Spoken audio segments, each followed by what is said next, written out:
Hello, dear listener. My name is Bill Sweeney. I'm executive producer, technically, of the DC TV Report. And this week we've got some audio glitches we want to give you a heads up about before we get started. And I'm going to hold Edward O'Hare accountable and to blame. I'm sorry. No, see, he's in the room. What was that? No, nothing. Well, I mean, technically. I got bold. I got bold. I got brave, and it bit me in the ass. It bit you in the ass. I don't know what any of that means, but I will say that we're aware of the clicking that's been going on in recent episodes, and we've been trying to suss out the source of it. And in this week, it kind of made a very bold and brash appearance, but we don't know what else to do with the episode. Yeah, it seems like it's more in the beginning of the episode, right? So hopefully it'll. Yeah. Hopefully you'll just kind of get used to hearing it a little bit as the minutes go by, and it'll kind of melt into the, that's what happens with these things. Like, that's the problem for me when I was listening to the last couple. It was like, I was hearing in the beginning, and then I was like, oh, was it coming and going? I don't, like, because your ear kind of adjusts a little bit. Yeah. But anyway, I just want to make sure that people know that we know about it, and we are trying to get to the root of it. And this week, again, it kind of it came out in bold force, and there's really no way we can kind of pull it out without throwing out the episode. And schedule-wise, there's just really no way for Ed and Sarah to get back together and just like re-record the whole thing. And as executive producer, I got to take it on myself a little bit because we were trying to find out the problem. Maybe we weren't just trying hard enough. So definitely some scolding happening off mic. Dear listener, we appreciate your patience and the fact that you guys keep coming back and enjoying the show. Seems like this is the only time that I'm allowed to be on it is when there's some kind of issue or problem. But I mean, hey, whatever. It's fine. It's fine. I guess I just don't. You have to figure out what the average, like. Nobody else probably watches like all the shows. Like if you were to make that the criteria to get on, so you got to figure out what's the lowest number you'll take out of like the eight or nine now. How many shows? Well, on in general, just as off the top of your head, I think it's like 9, right? Yeah. If you include like maybe Titans. Yes. Okay, 10 with Krypton maybe now. Yeah, and don't forget Metropolis and Watchmen and V for Vendetta. Okay, so it's 75 shows. Yes. Okay, we'll figure out a baseline. Like you have to watch like 7 out of the 10. Yeah. Right. To be on the show, maybe. Yeah. Something like that. I don't know. I'm trying to dovetail this into something entertaining. I think we've said enough. Okay, fair enough. There's a lot of fun stuff in this episode, so please do enjoy it. Well, I can't wait to hear more myself. Oh, I'll say that. So again, we appreciate you guys coming back every week. We see the numbers and we know you guys are out there, so we appreciate it. But tell your friends about it, share it, and maybe every once in a while take one of our episode links and post it onto a Facebook page of one of these TV shows, like their official page. Maybe that'll help us out a little bit. That's a wink and a nod. All right, thanks. Have a good night. Take care. Appreciate you listening. Bye-bye. To understand what I'm about to tell you, you need to do something first. You need to believe in the impossible. Can you do that? What do you desire that you can't have? When I eat a brain, I get visions. Don't ever come back to Gotham. You have failed this city. Jesus, what kind of a preacher are you? There's about a dozen ways that I could stop you right now. But I don't think I have to. Now you should at least give a brother a moment to say something heroically clever. In the future, my friends may not be heroes, but if we succeed, they will be remembered as legends. Welcome to the CTV Report for the week ending Saturday, February 17th, 2017. I'm Edward O'Hare, nicknamed To Be Determined. And I'm Sara Netzley, academic by day, freelance writer by night. We're here to bring you recaps, news, and commentary for all live-action shows, television shows based on DC Comics. And thanks to the Olympics, we have 2 new episodes this week. Two. We've got a lot of gold medals as a country, but new episodes, we have 2. Yeah. Full disclosure, I've had a very, very busy week this week, at least, media consumption-wise, because preparing for the show, and then my dad decided to get the 7-day free trial of Discovery, and the whole family is trying to binge all 15 episodes before that free trial runs out. All 15 episodes of Star Trek Discovery. Right. Yes. Well, just in case people thought you were trying to get through the good fight. Oh, that's right. Yes. Yeah, there are other things on that show. I thought it was just Star Trek Discovery and After Trek with Matt Myra. Oh, no. Christine Baranski is a goddess, and she is in the good fight, and someday I'll try to get through it, but once we finished Star Trek Discovery, we canceled our subscription immediately, so the good fight is not going to happen right now. Wow. Sorry, Christine. I've let you down.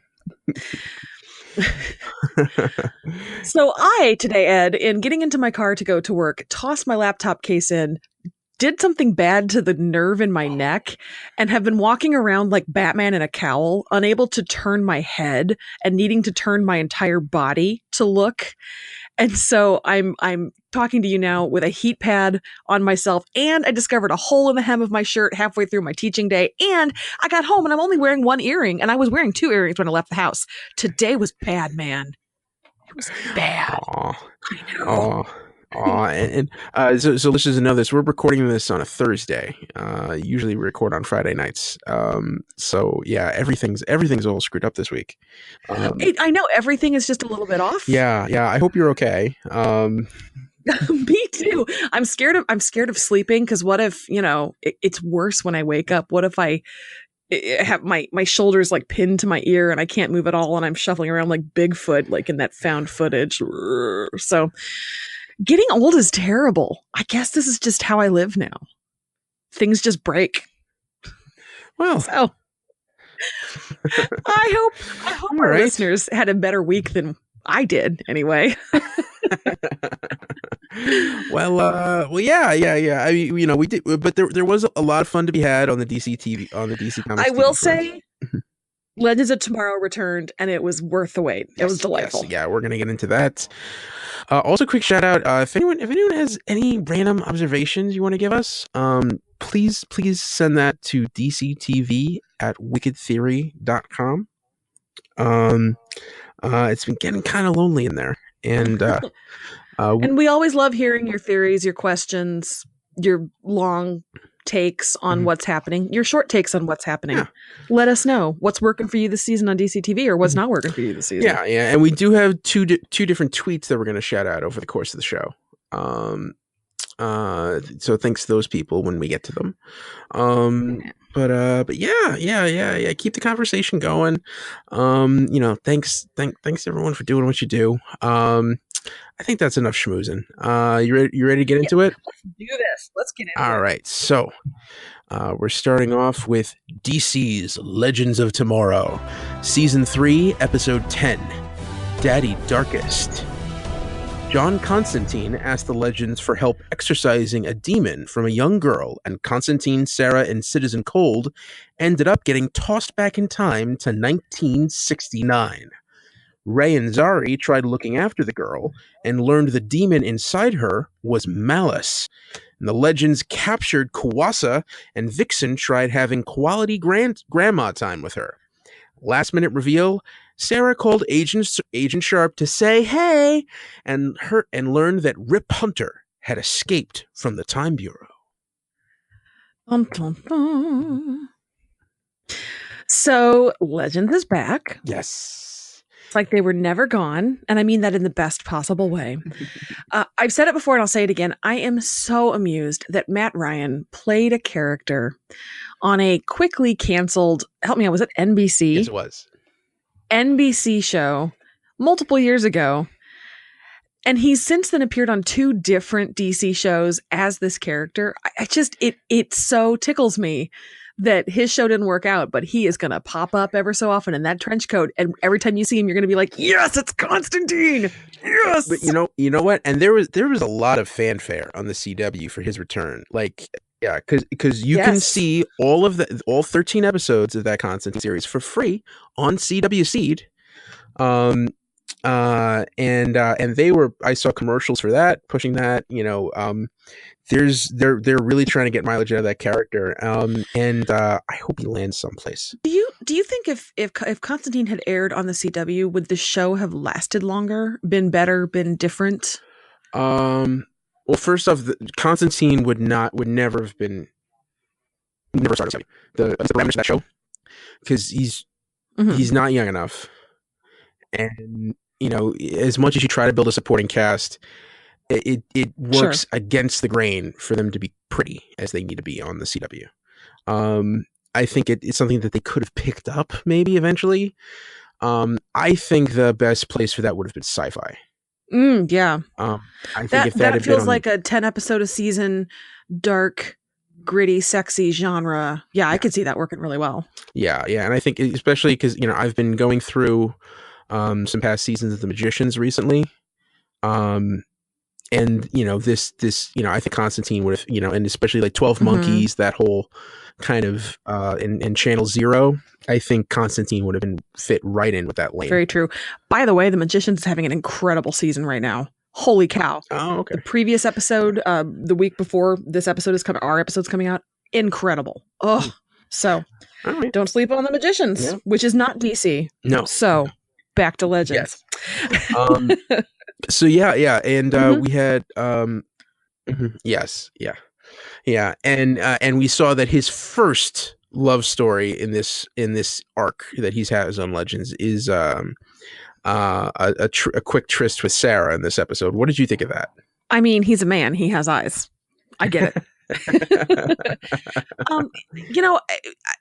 It seems to me that they're going down the Sara and Agent Sharp road. And in the crossover episode, she and Alex Danvers had a conversation about, maybe it would be nice to settle down and, maybe stop being play the field a little bit. And we haven't seen that yet, but that's okay. I mean, character development takes time. So, and Constantine's not a stranger. I get that there'd be a lot of fraud emotion. Boy, long-winded story short, I liked it. How about you? Yeah, I thought it was fun. I think it's interesting.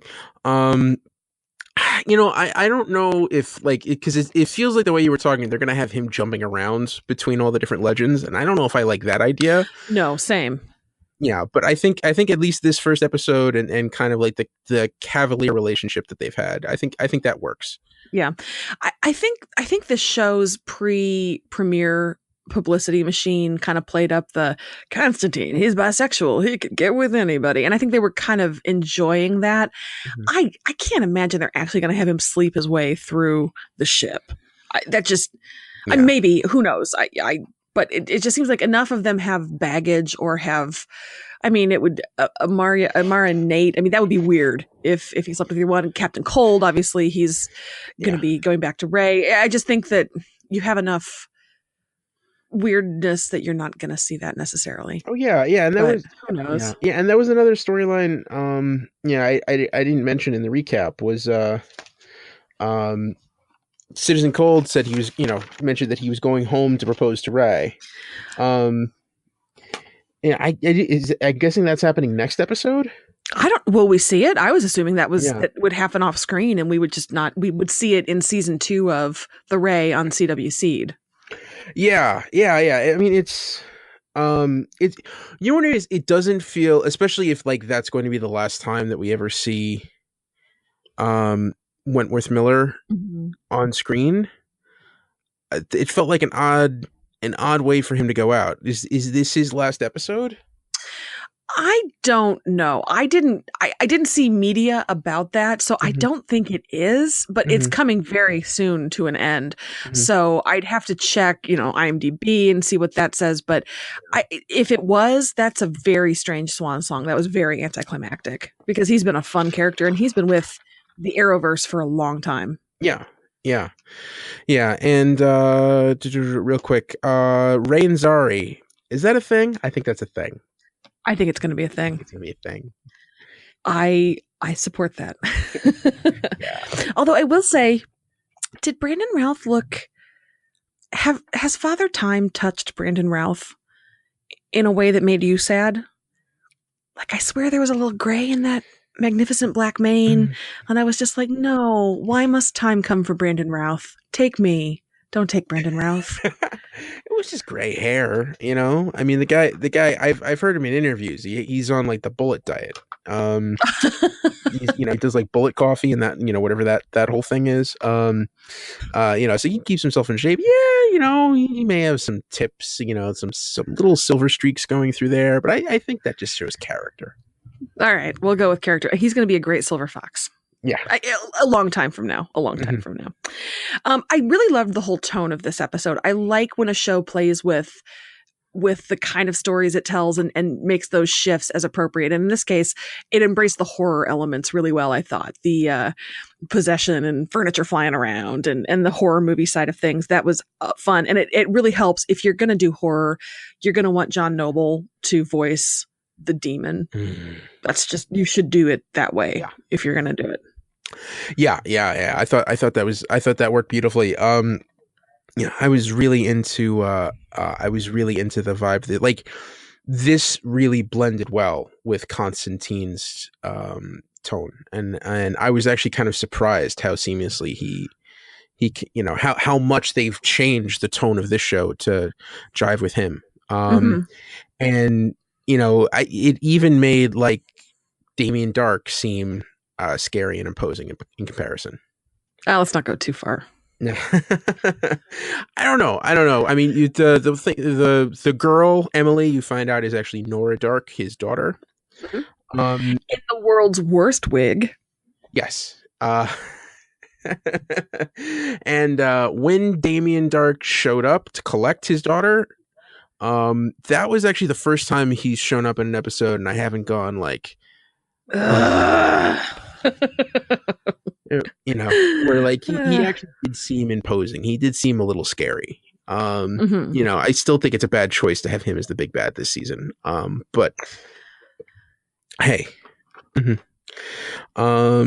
cool. And let's talk just briefly about the whole Kawasa Vixen storyline. I liked it. I'm glad they're fleshing out Kawasa a little bit. I felt like they relied a little bit too much on, you saw her on the CW Seed, right? Yeah. No, I did not. So I'm glad they did that. I also wish that they let her put out a tutorial on how she does that blue eyeshadow, because it is incredible. But I like that a lot. I like the development there, and I like, Grandma's reaction. Yeah. And what did you think about you're one of the 6 reveal? Ooh, yeah. I think that's cool. We got a scoreboard now. We got something to, like last season. We've got things to tick down. Yeah, last season when they're looking for all the pieces of the spear, all those fragments. Like now it's like, oh, okay, all right. So we've accounted for like 3 or 4 of these. Now we got to find the rest. Constantine got to smoke. That was exciting. Yes, and I was okay. This is another thing with the Constantine show. This was always the bone to pick because network TV, you're not supposed to smoke, or at least it's frowned upon.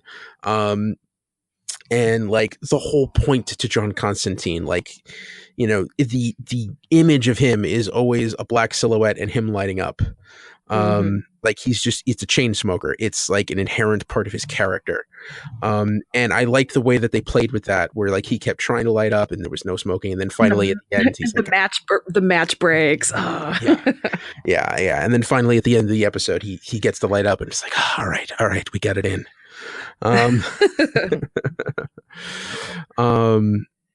Yeah. Oh, can't forget Mick.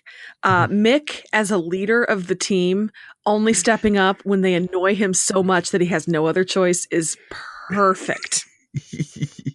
Yes. Yeah. And I like to think that my uncles, my 2 uncles, who are rabid Giants fans, and sports fans of the like, who act exactly like that. Like the game is everything. Where if you really come to them with the problem, they will solve it for you in 30 seconds and then get out of my face because I won't need to see the end of this game. Oh, hey, I just checked. Looks like Wentworth Miller is scheduled to be back for episode 13, No Country for Old Dads, on March 5th. So he's going to be gone for a while. So maybe he'll return a newly affianced man. I don't know. But allegedly, we will see him one more time. Ooh, okay. Something to look forward to. Yeah. Cool. Is anything else you want to talk about with the episode? Not so much. I enjoyed it. It's back. Hooray. Nice to see Constantine. Nice to see the team. Let's do it. All right. What news we got for Legends this week? Couple of bits of news. One is that actress Amy Pemberton has been cast to play the human version of Gideon, who will appear in the flesh, and she will help Zari work out some things. Okay. Which immediately calls to mind for me the Doctor Who episode, The Doctor's Wife. Right? Where we saw a physical manifestation of the TARDIS, which that episode was written by Neil Gaiman. This one, I hope, will be as good as an episode of Doctor Who written by Neil Gaiman. I don't know if it will, but we will see a human version of a disembodied spaceship, which is cool. Yeah. Yeah. Well, if you remember last season, we did see Gideon in human form, but she was showing up in like Rip's subconscious. Yeah. And so I'll be really curious how she manifests and why Zari, of all the legends. So yeah. Let's see. Kid Flash joins the cast this week. By the time you're listening to this, it will be a couple days from now. If you're listening the instant it drops, which why wouldn't you be? And Mark Guggenheim, showrunner, says Wally feels like he doesn't fit in anywhere, so he's a perfect fit for Legends because none of the Legends fit in anywhere really. However, Amaya is not going to like it. So she's the one who's going to have some friction with Wally when he gets on the ship. All right. And then we have two kind of visuals that we will tell you about and hopefully tweet some links out to for you. But one is that the cast posted an amazing disco dance video while they were in costume for the February 19th episode where they go back to the 70s. So there are various degrees of into it among the cast members, but everybody looked like they were a really good sport and looked like a lot of fun. So I have to check that out. Available where fine videos are available. And then there's a very cool Gizmodo Australia article about what Legends gets right and wrong in history. It's a longer article. It's a little too much. I didn't want to turn this into everything you missed in history class. But, the Lena had the episode. What did they get right and what did they get wrong about that story? And where have they done well and where have they stumbled and why? So if you want to check that out, it's a longer read, but it's pretty cool. And last, Constantine also will be back for the episode 15, Necromancing the Stone. So we will see him again. Awesome. And we know that because he was in the background of a Twitter picture that the actor who plays Nate posted. And you could see Constantine's trench coat in the background. So all right. There you go. So welcome back, Legends. We missed you. Yay. All right. Up next, Black Lightning. Season 1, Episode 5. And then the devil brought the plague, the Book of Green Light. Jefferson's new suit upgrades began giving him massive headaches, and he refused to give Gamby time to make adjustments. Tobias Whale tried to resolve his daddy issues. Jennifer got into a fight at a roller rink and ended up breaking a girl's arm. Anissa tried researching the source of her powers and discovered a connection to her grandfather. Last-minute reveal, Jefferson tracked down Joey Toledo and confronted him, but the headaches and a suit breakdown allowed Toledo to run away laughing. Joey Toledo is an amazing bad guy name. That sounds like a guy who was a mobster in like Boardwalk Empire on HBO. 1910 Atlantic City. Joey Toledo. It sounds like a name for an Italian name made up by a Jewish comic book writer. Oh, that feels more spot on, maybe.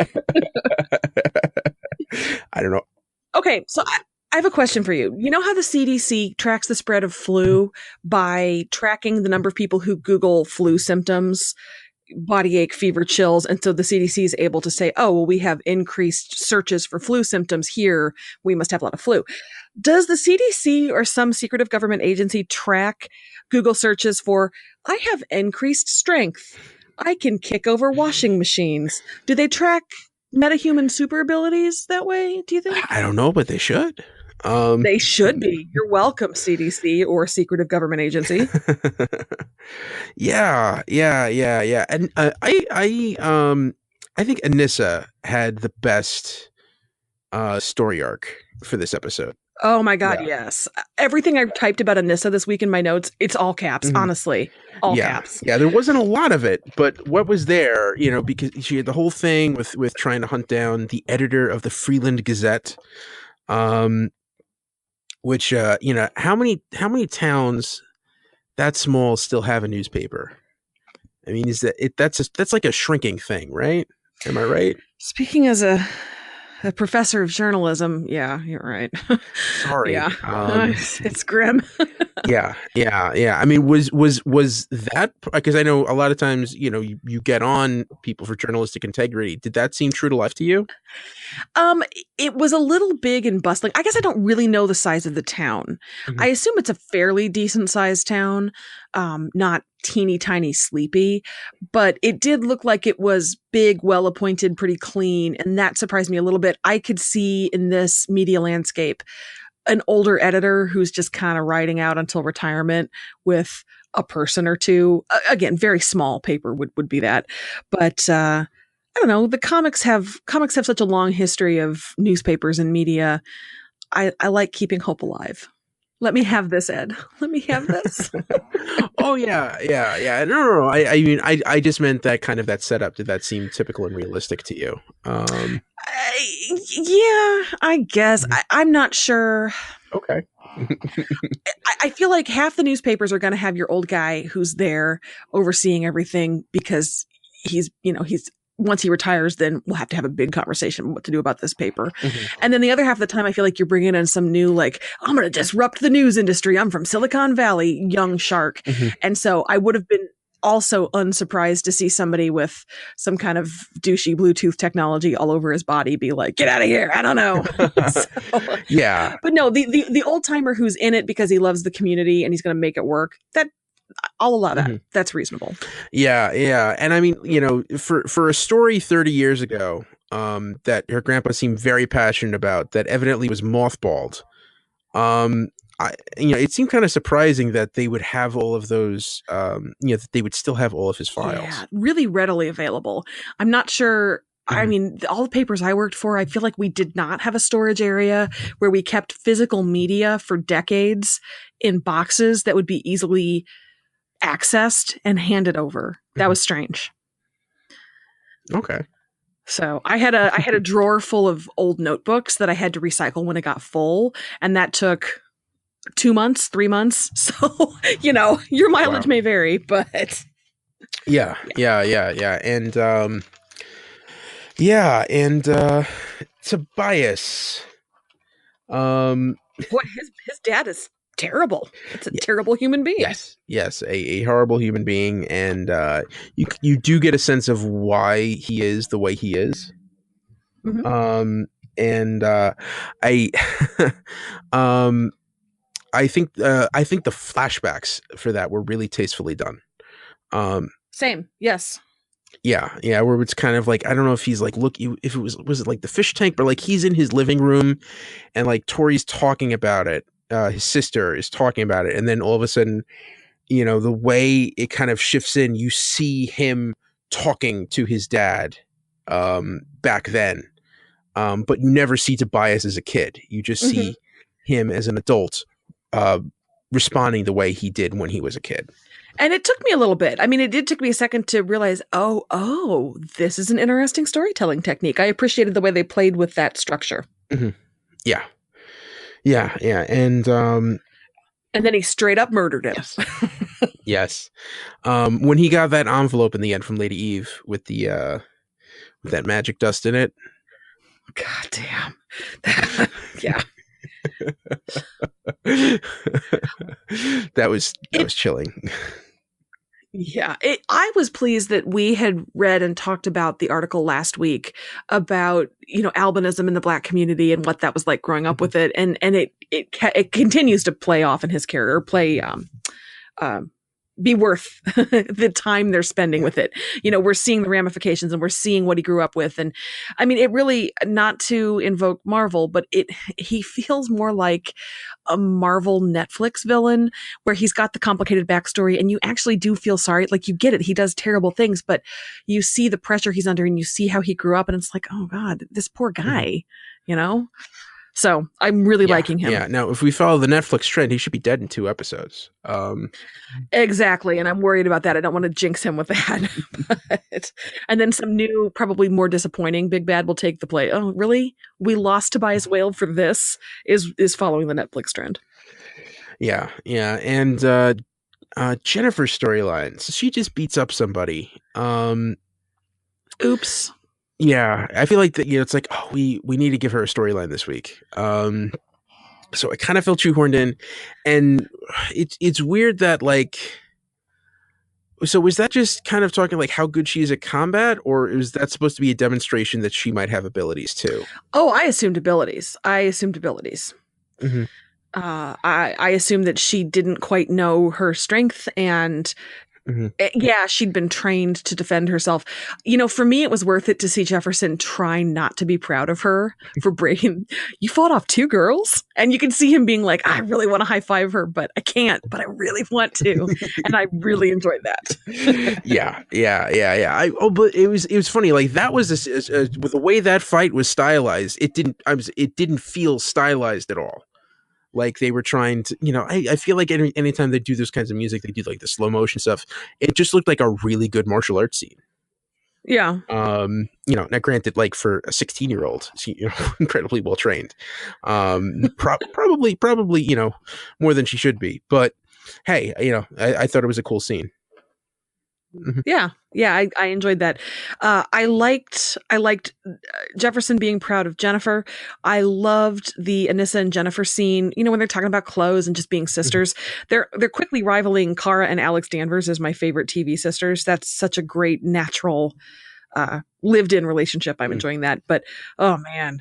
Anissa trying to find the right costume that's going to fit her body and move, and getting the amazing help from the clerk at the store who had best recur sometime this season because he was fantastic. Yeah. And I thought that suit looked really cool. It looked very comic booky, but didn't seem campy.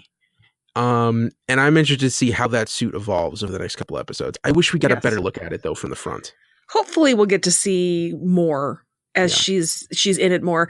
I love her painted on gold mask. So stylish, so pretty. Yeah. And then her screaming when she saw the dead rat. Everything she did this week was perfect. Yeah, that's very 90s comics. I feel like a lot of Wildstorm characters from the 90s, instead of masks, they would just like spray paint over their eyes. But and Jefferson Pierce was in this episode. Okay. Do you want to talk about him? What do you think of the scene at the pharmacy with Again, this is one of those where it's addressing the problems of the community and it's trying to pinpoint who's to blame, and it's easy to misplace your anger and blame the guy behind the counter when he's not really the one doing it. But kind of also a cool look at, I guess, the pharmacy I go to. The medicine is not expired, so that's not a problem I have to face. So it's kind of a nice reminder of privilege and the reality for people. And again, I've taken it to a not fun place, but I loved it. How about you? Yeah. I thought it was interesting. Speaking of someone who worked in retail for a long time. Did you get yelled at sometimes, don't you? Yeah. I've been on the other side of that. And it is rough, especially when you have store policy that you have to abide to, and sometimes you have to do things that do not make you seem like a nice human being. But the trick is to find creative workarounds, and I think it was a good way of it was an interesting way to show creativity on Jefferson's part. It's like, all right, fine. At this point, this medicine is not expired. Let me just buy this. And showing how he looks out. Kind of that Black Jesus that we've been talking about for the last few episodes. Yeah, there's different ways to care for your community, and there's different ways to be supportive and be a hero. And that's the cheesiest thing I'll say tonight, but I mean it's true. And we see him do this in all of his different guises, and I think that's amazing. And his suit's not working now. I'm trying to figure out, is this something like that's a genuine technical issue that's bothering him, or is like Gamby doing something I don't know. I can't get a read on Gamby. Gamby, why are you so slippery? Mm-hmm. You're ethically slippery. Yeah. Motivationally slippery. I don't like it. Yeah. Yeah. By the way, I didn't catch a white guy phrase that jumped out at me this week from Gamby. So he was better this week. Just his face. Just his whole face. Yeah. Yeah. Yeah. Like, oh, now you're telling Jefferson to take the week off. But yeah. And he's in a very compromised position at the end of this episode. He really is. Yeah. So I mean, Toledo's seen him, so I'm guessing Tobias is going to have like true confirmation that he's out there. And we're going to see how he tries to draw him out, and this season's developing really nicely. Yeah, agreed. They've laid the groundwork nicely. They're drawing us into the characters of the community, and they have these divergent stories. And you're right, Jennifer's story was a little choppier, and they usually do a little bit better than that. But I'm still with them. Also, frankly, you just don't see enough hug murders. So thank you, show, for the hug murder. Yeah. Yeah. All right. Moving in. Any news for Black Lightning this week? Very little news. One episode on RottenTomatoes.com talked about how 5 ways Black Lightning breaks away from the CW Arrowverse. And it's a lot of stuff that you and I have talked about over the weeks. It's a grown up. It's not somebody who's learning about his powers. This is a man who knows what he can do. But at the same time, it's an origin story with his daughter, things like that. But one of the things that pointed out was how different the music is, that Arrowverse and its ilk, it's all orchestral action music.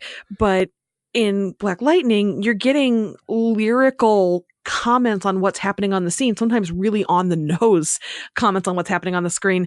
And it can enhance or detract, I guess, kind of depending on how you like that kind of approach to it. But it's really different from Arrow and its brethren in that you do get like literally you're talking about green light on the soundtrack as the drug is being introduced. So it's kind of fun. And so when I read that article, I was much more aware of the music this week, which I always sort of am, but I tried to listen more to the lyrics. And in so doing, I did kind of miss some of the dialogue sometimes. So it's a trade-off, but I thought that was kind of neat. Yeah, definitely. All right. Moving into general news. What do we got? Okay. So we do have some very general news, and that is the CW has announced that starting this coming season, this coming fall, they're going to add Sunday night programming to the mix. And it used to be that they were programming just Monday through Friday, which means that they're going to have 2 hours a week of primetime TV to fill. So number one, that means, I think, really good things for the existing shows, because with 2 more hours times 20 weeks of new programming or whatever it is that they do, that's a lot of real estate. And so if you have a show like Arrow's ratings aren't great, it just makes it that much more likely that Arrow's coming back, because if it doesn't, you have Sunday night to program plus the Arrow slot. So, and the second thing I think is, Ed, what DC superhero do you think deserves his or her own show now, since we have Sunday night available? Well, I mean, Constantine coming back, it proves to me that character deserves something more. So I think maybe taking another crack at Constantine. In terms of fresh faces that we haven't seen, Sunday's bold. That's a bold move, because you're going up against, you got Fox as The Simpsons and all of that, plus. Well, and that's your premier cable prestige shows. That's your Game of Thrones. Yeah. You're Walking Dead. There's a lot to compete. Your Westworld. Yeah. There's a lot to compete with on Sunday. So, I don't know, tipping into that mix, like if you're going to have, maybe putting Black Lightning on that night, that may be a show that can compete, to really, give it the test. Otherwise, I feel like you need a big character. Like this feels like if we're going to bring one of the big three, like Wonder Woman, Superman, Batman, like that would be the night to premiere that show. But, I mean, talking about new shows, I don't know. But I mean, there are a lot of new characters I'd like to see, but I don't know if any of them can handle Sunday night. Yeah. Yeah, I'll be really curious. Do they take one of their established properties and try to make inroads there? They'd have to. If they put something new on, it would have to be an amazing established property, like a Wonder Woman origin or something like that. Yeah. Catching up on Themyscira. Yeah. You know what? You know what? I'm starting to get fed up with all of these prequels and origin shows. I mean, they're good, but if we want to do a Batman show, could we just have Batman? Like, why? No, we have to have child Batman, and we have to have characters who are not the Joker, but they're really the Joker. Wink, wink. Oh, but they're not the Joker. But I'm getting ahead of myself. Yeah. Sorry, that's a little bit of my Star Trek Discovery rants coming in. For more thoughts on that, listen to my appearances on the Wicked Theory podcast in the forthcoming weeks. Or eavesdrop on our pre-show conversation where I'm like, what episode are you on? What's happening now? Yeah. Fortunately, Heno can't record that. Shout out to Gotham Lights. All right. What other shows do we have? What other news do we have this week? Oh, other news. Sure. So Lucifer, a little bit of Lucifer tidbit. Tom Ellis says the next episode, the episode after they're back from the Olympic hiatus, is tantalizing and Decker star-tastic. So we should get some Lucifer Chloe goodness there. And he does reiterate Lucifer and Pierce are going to fight over Chloe. All right. And the February 26th return episode that he is referring to, some photos from set got released. And in addition to the high school reunion stuff, it looks like we're going to have some awkward Maze, Amenadiel, Linda scenes where they're all together. And Linda looks like she wants to claw her own skin off and escape. So that I'm really looking forward to. Wow. All right. And that episode is called High School Poppycock, which is delightful because Lucifer is going to say a lot of variations of poppycock. That's cool. I'll allow it. Trisha Helfer, who of course plays Charlotte Richards, did an interview talking about when she was cast in season 2. Within her first 2 episodes, she knew that she would be back for season 3. So I was interested to hear that they had that arc planned for her character. I kind of assumed that they liked working with her and wrote that, oh, how could we bring her back? But it sounds like it was planned. Or at least they knew really early on that they wanted her to stick around. So anyway, she also, Kevin Alejandro, who plays Dan, is going to direct an episode coming up. And Trisha Helfer said she is also in a short film that he made called Bedtime Story. So he directed that. And I always get a kick out of hearing when people in shows work on other projects together, because to me, it just speaks of good working relationship, friendliness on the set. That makes me happy. Aww. Actors, they're just like us. Yeah, not really, but okay. Oh, stop it. Let's see.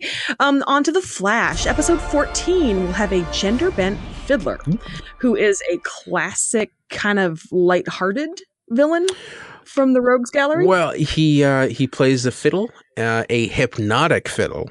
Of course. Is there any other kind? And uses that to commit crimes. As you do. Yeah, I will say he does look like the bad guy from a Dickens novel. In the comics, he's very tattered clothes, and he's got a long white hair. Huh. This looks like a young woman. Well, it's the CW, so it's some hot chick. So yeah. There you go. Yeah. Let's see. And comicbook.com has a theory that the Thinker didn't kill Barry in the prison yard, not because Barry is the title character of the show, but because the Thinker wants Barry's body because it can regenerate enough to keep up with the energy demands. Ooh. Kind of interesting that, your normal human body isn't going to be able to handle all of it, but Barry, with his rapid healing, would be able to keep up. So maybe we'll see another body jump. Comicbook.com thinks that's a possibility. Maybe, but whatever they do, they need to make sure that they hashtag help hazard. Hashtag help hazard. Because if he jumps out of Sharp Becky's body and Becky doesn't make it through, I'm going to be upset. Me too. What a waste of a fun character if that's the case. Mm-hmm. And even if it makes her go bad, I mean, even if Becky comes back and is like, I was going to go straight, screw that, crime. That's great. Yeah. That's fine. As long as we get to keep Becky. I don't ask for much. Let us keep Becky. All right. Arrow news. Some photos from episode 14 coming up. Looks like the A team is going to be protecting Black Siren from the B team. Ooh. All right. Which I think leads into one of the first conversations we had online with a listener. Yes, it does. Yeah, it does. And yeah, there's a tweet. Did you want to read that out? Yeah. Let me do that. So this is from Aunt Betty Taylor, who I'm buddies with on the Twitters, and she wrote me this week after our last episode. Great show, love the take on what's happening on Arrow. I don't think Dragon is smart enough to be the big bad, so Elena might be helping him, or she's the real big bad. And I gotta say, Aunt Betty Taylor, I agree. Also, the B team should sit down and shut up. Also agree. As for Black Siren's redemption, don't care. I'm just tired of them trying to push it. What are your thoughts on her redemption?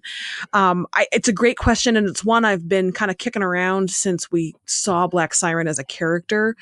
I feel like they're pushing a redemption angle. That seems to be the way this freight train is heading, whether we want to be on board that train or not. I think we need to check Katie Cassidy's contract. How many episodes is she in for? yeah, because I think this is the kind of thing, because like on Agents of S.H.I.E.L.D., like Agent Ward, I think at like the end of season 2 or season 1, like the character himself had died, but I feel like they'd signed that actor on for like 4 seasons, so they had to keep bringing him back from the dead in different ways, because God damn it, we're gonna make that guy work for all we paid him for.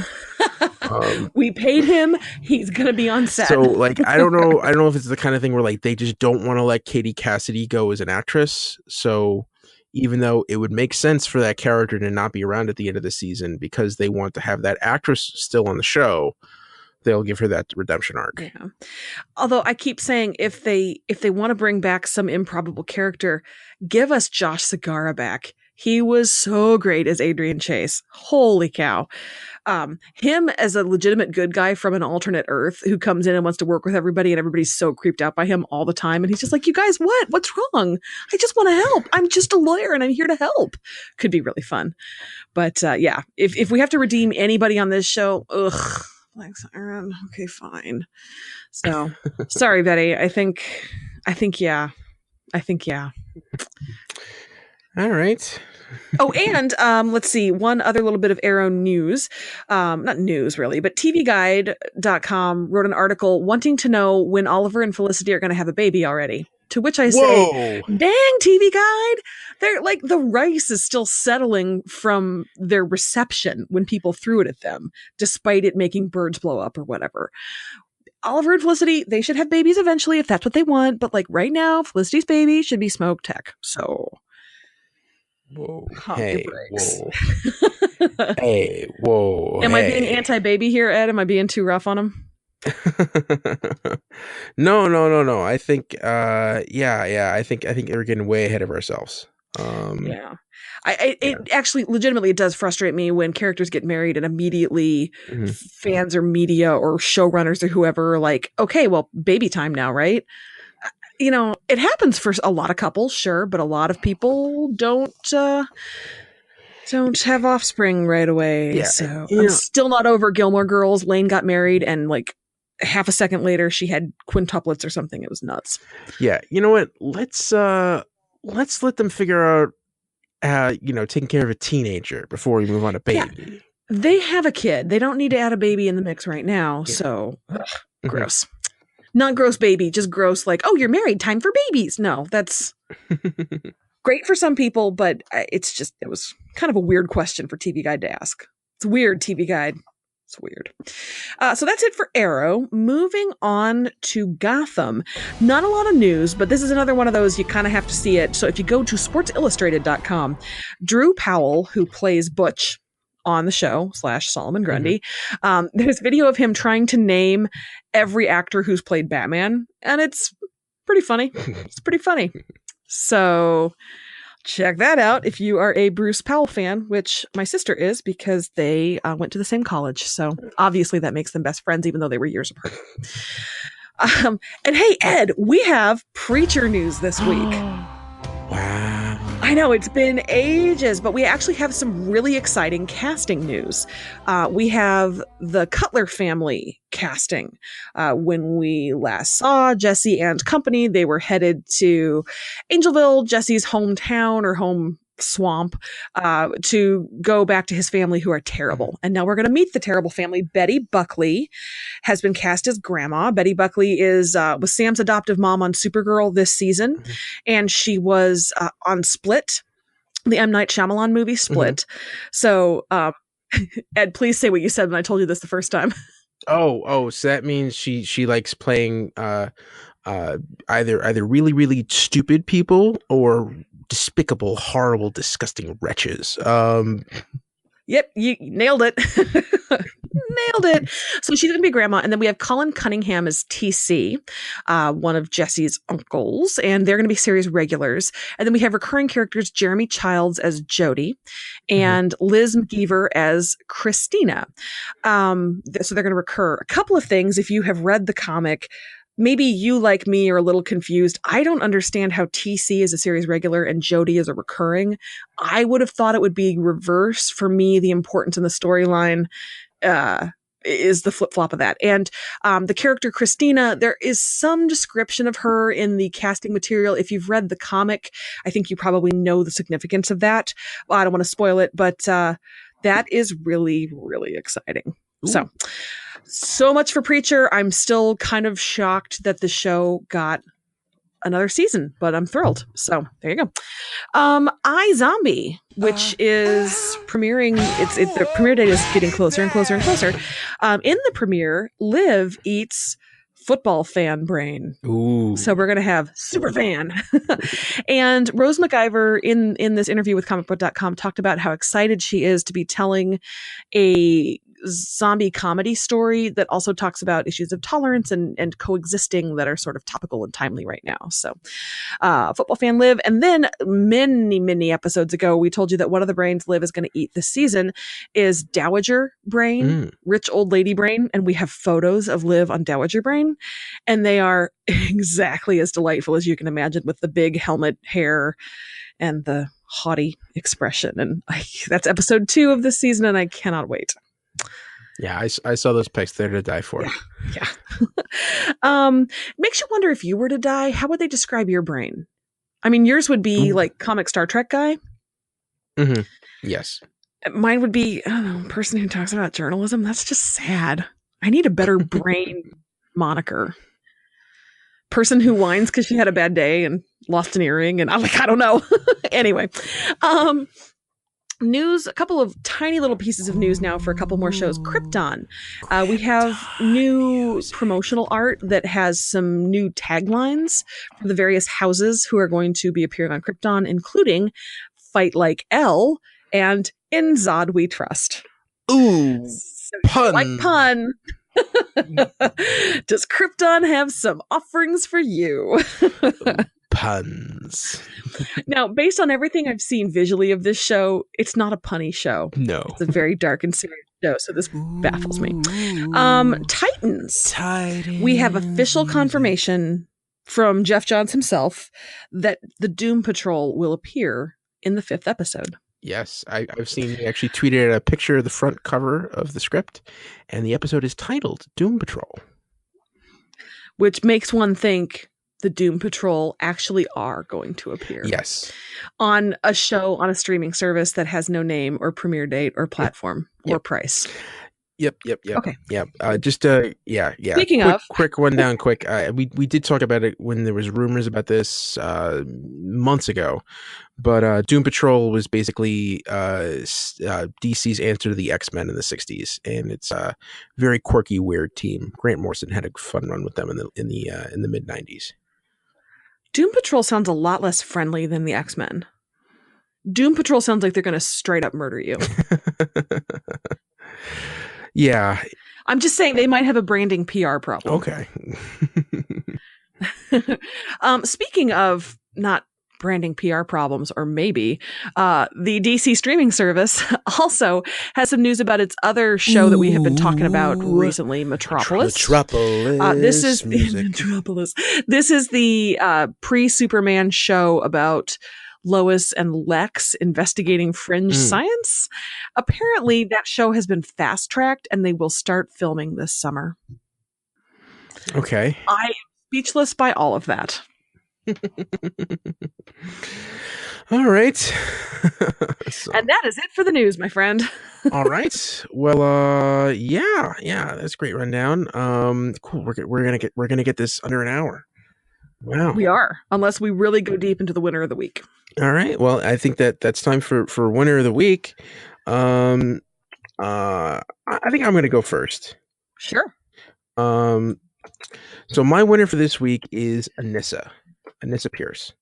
I think that, I thought that she had the strongest arc between the two episodes, and seeing her come out in that costume, and I thought I did love that shopping scene, and it's So nice good. to see that character. Yeah, and it's nice to see that character arc coming along. I think she really popped. I love me a makeover scene, and she was my initial winner of the week as well, but I decided to expand it a little bit because I feel like this was a really good week for self-esteem boosts for some of our favorite characters. So we have the makeover shopping spree, find a superhero costume, put the gold glitter on your face for the mask, look amazing. So great for her on Black Lightning. But we also have a couple of very heartfelt compliments over on Legends of Tomorrow, where Constantine refers to you and your dishy lot, complimenting the attractiveness of the citizens of the Wave Rider. And Citizen Cold then teasing Sara about her feelings about Agent Sharp and how attractive they both are, and saying, gay, not blind. And I just thought, what nice ways to compliment some of the characters that we love. So a little self-esteem boost this week for folks on the two shows that we had episodes of. So hope everybody on those shows left feeling a little bit better about themselves. Dishy. You're dishy, all of you. Aw. Cool. Yeah. The Olympics is going on this week, right? Yes, sir, they are. Yeah, I caught some tail end of figure skating before I collapsed last night.